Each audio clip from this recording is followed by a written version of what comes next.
Well, hello and welcome. I'm Reverend Cassandra Ray, the spiritual director of the Center for Spiritual Living in White Rock, and I am so just delighted to welcome you. I'm partly going to make it up, but on this beautiful spring day, it's kind of overcast and cloudy here and raining and drizzly. We've got some really heavy drizzle here, but the flowers are blooming and they're peeking their beautiful, colorful faces out of the ground. And I'm just so delighted that we are entering this new season. Yesterday was the spring equinox where we have equal night and day. And it's just such an excellent time to set your intention for this season, for the rest of this year. And so you'll have plenty of opportunities to find that clarity for yourself today. Now, we are a learning center of practical spirituality. And so, wherever you're at on your path, whether you're soaring or struggling or both, all every day, every second changes, just know that there is a place for you here. And I am so glad to be with you today. I would like to respectfully acknowledge that I live and work on the traditional and unceded territory of the Coast Salish nations, including Coquitlam, Tsleil-Waututh, and Stalo First Nations. I believe it is important to do Indigenous land acknowledgement to recognize that we are settled here, that we're colonized here, and yet here we are all together. And the more that we can recognize and make space for Indigenous people and voices and perspectives and consciousness, knowing that we can further recognize our oneness as we acknowledge each other, who we are and where we're from and where we're going. And so let us ground our time together in truth and spirit. I invite you to turn within for a moment. And settling in, opening the heart to this ever-present unfolding moment that comes from this infinite wholeness of spirit. Knowing that there is a divine pattern of perfection in back of all life everywhere. I know that it is unfolding as such strong and vibrant health, as amazing, wonderful joy, that no matter what is happening, there is always this presence of love and grace that is enfolding each one of us. And so in this moment, I recognize my birthright as an expression of spirit, knowing that this one mind, this one power, this one life, that it is my power, my mind, my life, and that I embrace and accept my power to create. And as I do this, I recognize each one's here power to create and connect, recognizing that spirit has chosen to unfold as each one of us. And so who am I here with? I am here with beauty, with love, with wholeness, with joy and vitality. Knowing that this time together is a recognition of the inherent divinity in each one of us. I affirm that there is a word, a phrase, a question, a song that touches, moves, and opens the heart and mind of each one of us, growing a consciousness of power and inclusion, of harmony, where this experience leads to an absolute healing of division of all kind, where each one of us and our unique identities are free to express our authentic selves and to be celebrated in who and what we are this day, with joy and optimism and a cheerful expectancy of what's to come. I release this prayer into that perfect divine law of mind, knowing it is already done. I allow its perfect unfoldment to happen right here and now. I let it be, and so it is. Hmm.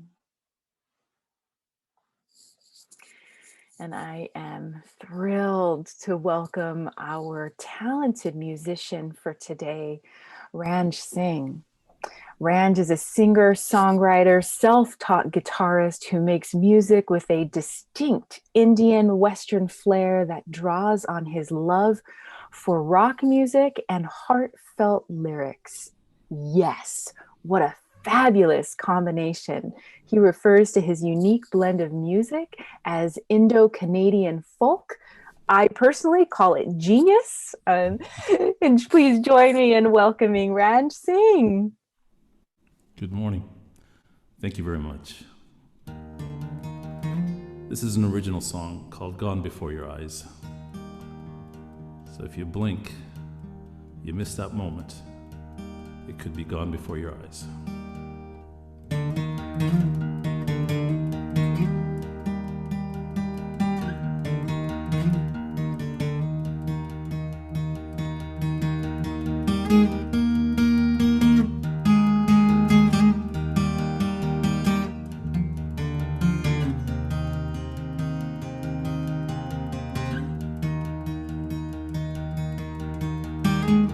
Passed you on the street, our eyes did meet, and I said hello, and you smiled. I should have turned around, made some kind of sound so I could talk to you, if only for a while. It's a chance we take, it's our bed we make, and we will determine where our fortunes lie. So take that chance, show up to the dance before these moments are gone before your eyes.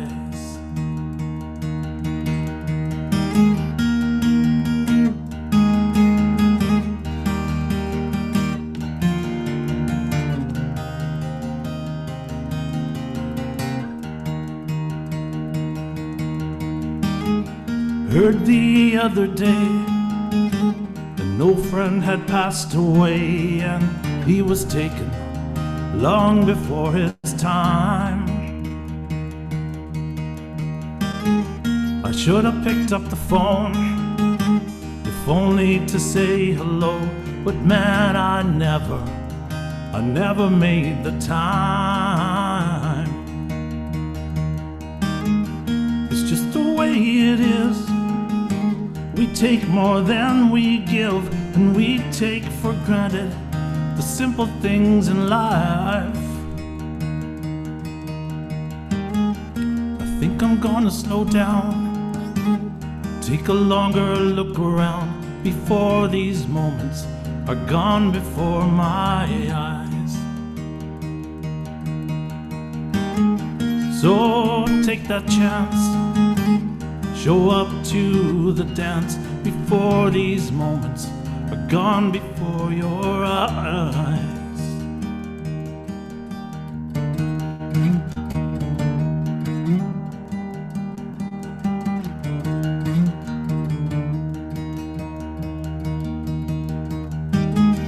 Passed you on the street, our eyes did meet, and I said hello, and you smiled.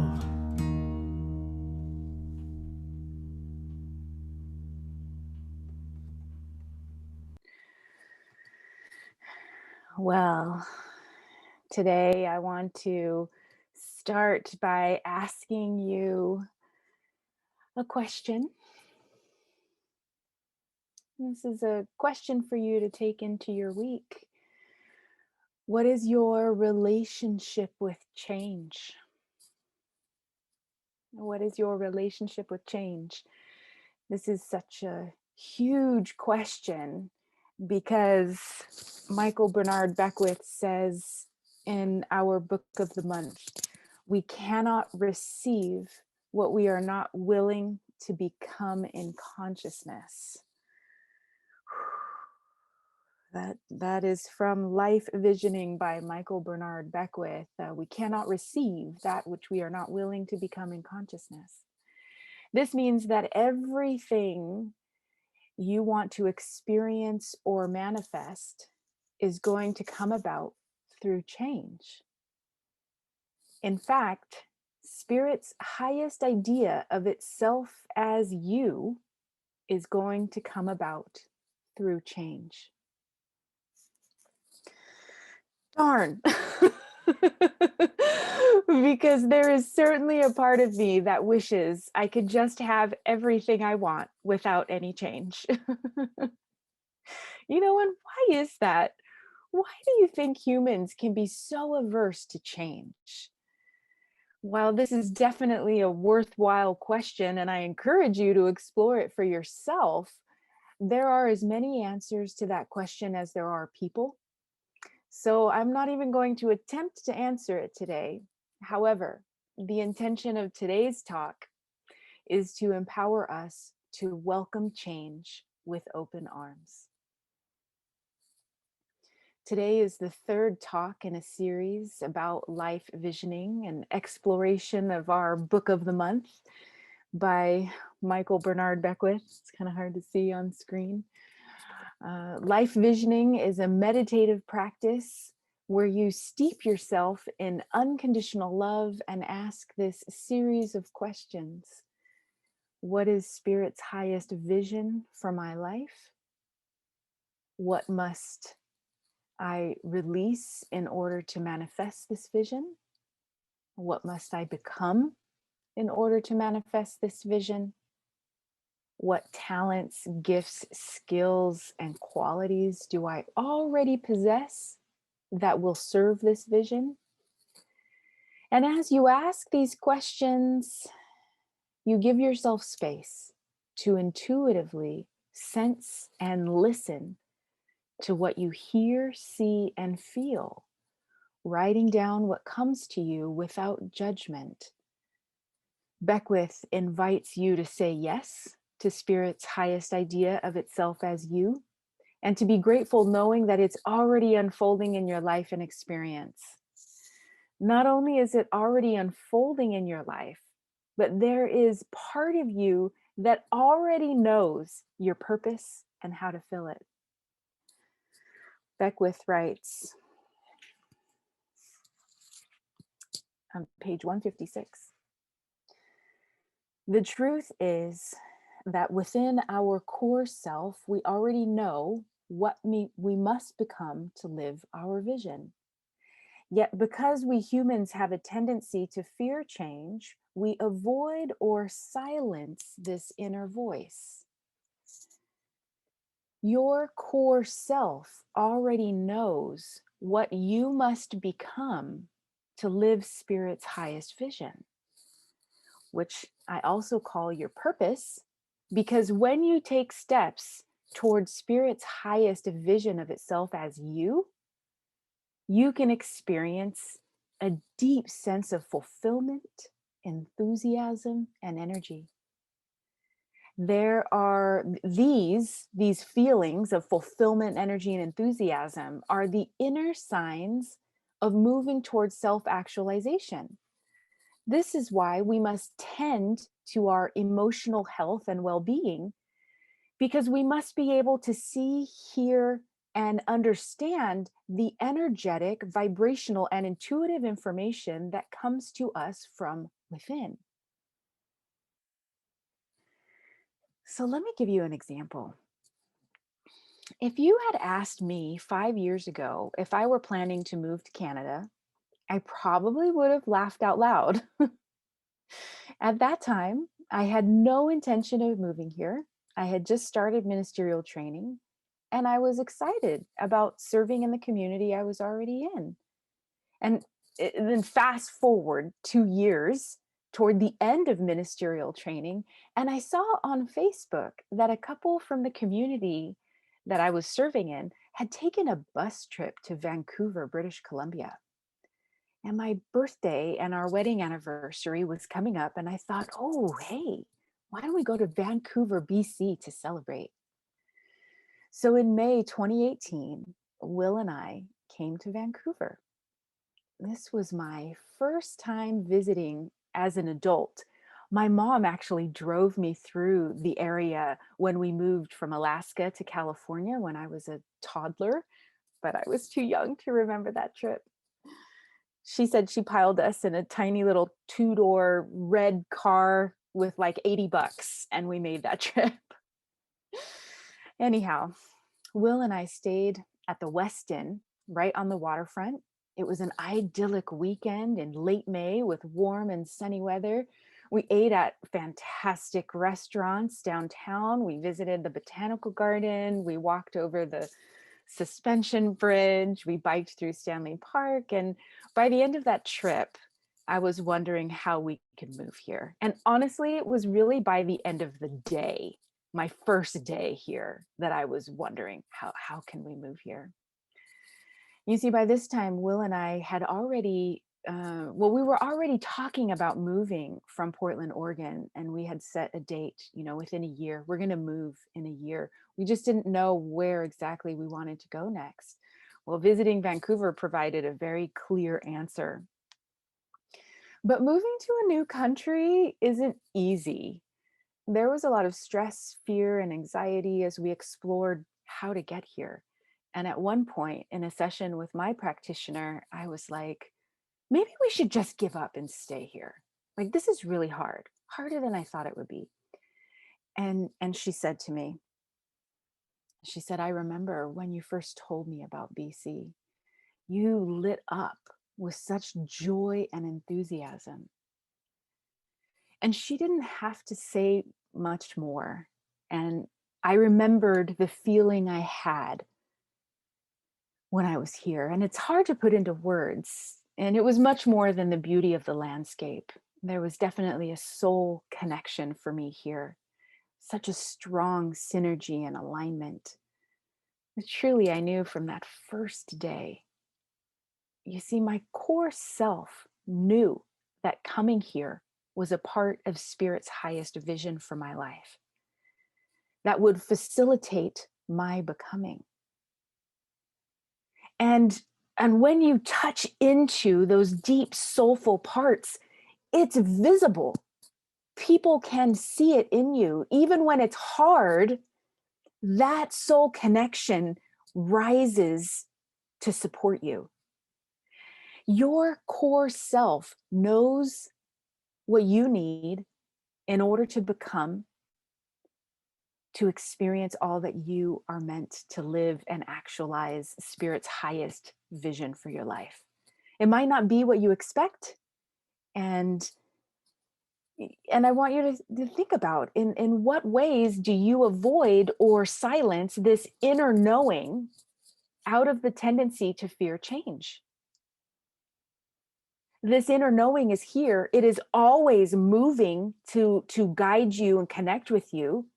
So take some time this week to think about your relationship with that inner knowing, because each one of us must cultivate a relationship with our inner knowing so that we can take intentional steps toward living a life of purpose and allow the change that needs to happen to unfold. So Michael Bernard Beckwith says, our willingness to change allows us to participate in our growth and development with greater ease, with trust in ourselves and confidence in the process. Yes, I want greater ease, trust, and confidence. And these attributes, they flow from your willingness to change. Well, as many of you know, I keep the dictionary open when I'm writing my talks. I'm always curious about what a word means and how that informs our discovery together. And this week, guess what? I found the phrase "with open arms" in the dictionary. I was so pleased. And it means with great affection or enthusiasm. So, welcoming ease, trust, and confidence with open arms, it means welcoming change with great affection or enthusiasm. I mean, that's a powerful statement. And I wonder, it makes me wonder, like, would you welcome change with open arms if you knew it was supporting your greatest becoming? Ernest Holmes wrote in the Science of Mind text on page 485. Our expectation looks for a more complete manifestation of our own inner divinity. Evolution will bring this about, as it does all things. We are an unfolding principle of life, truth, perfect law, and action. We wait for a more perfect unfolding of our inner life. It is already within the perfect way and the eternal truth. We wait for the unfolding of ourselves through the law inherent within our real nature. So let's unpack this a little bit, because Ernest Holmes provides both ideas and instructions for us. And it starts with look for your divinity. As you are becoming Spirit's highest vision of itself as you, look for experience of your divinity. Look for proof of your divinity. Instead of wondering, am I good enough? Look for moments when you feel excited, energized, or passionate about something. Instead of wondering, what's going to happen next? Affirm that everything is ultimately happening for your good. Expect to feel more confident as you practice courage. Expect answers to your prayers and look for your divinity. It's quite a change. Think about how often are you looking for things to go wrong? Or how often are you looking at your faults or what you could have done better? I'm not saying ignore those things. I'm just saying balance that out with look for your divinity. The second thing I want to highlight from this passage is evolution will bring this about. So Holmes defines evolution as the passing of spirit into form. It is the time and the process through which an idea unfolds into a higher state of manifestation.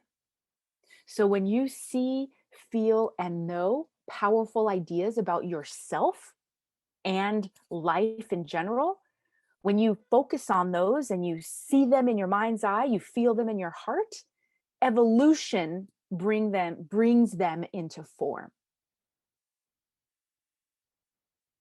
So you are an unfolding principle of truth, life, perfect law, and action. Holmes defines principle as a truth which is unchangeable. So you are an unfolding truth which is unchangeable. Okay, now this could be confusing because it's like, wait, are we changing or are we unchangeable? And to that, I just say, yes. Yes, you are both. The ground of being is changeless, and it is the foundation of all expression.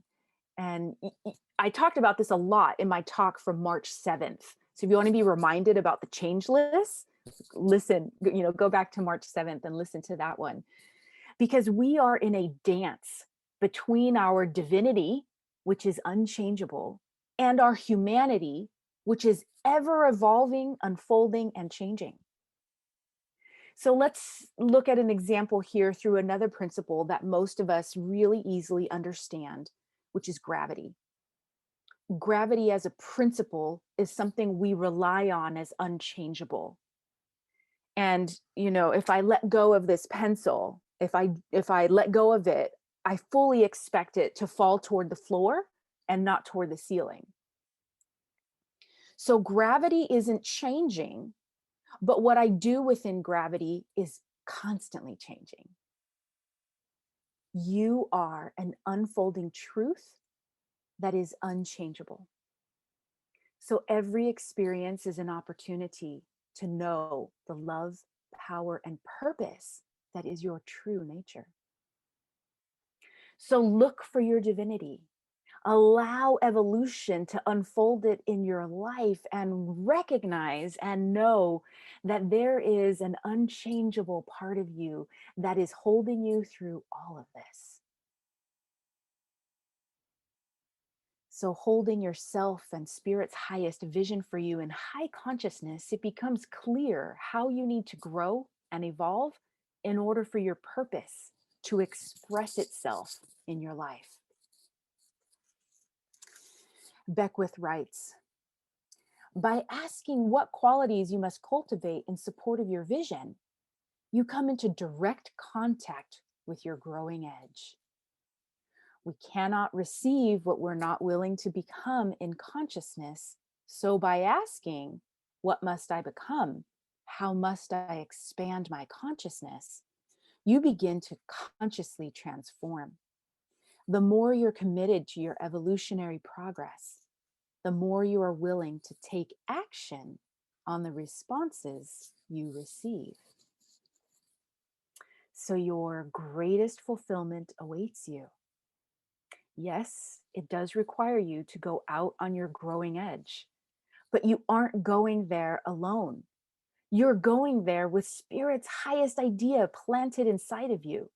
You're going there with an inner knowing of the way, and you're going there with an entire community by your side. You have the power to look at life differently, to believe it is working in your favor, and to allow your divinity to guide your every step. This week, spend time each day centering yourself in divine love. Think of all the various ways that love shows up in your life, and then ask, what must I become? How must I expand my consciousness? Pay attention to what you sense, hear, see, and feel. Write it down. Say yes to Spirit's highest vision of itself as you, and welcome change with open arms as you become all that you are meant to be in this life. And so it is.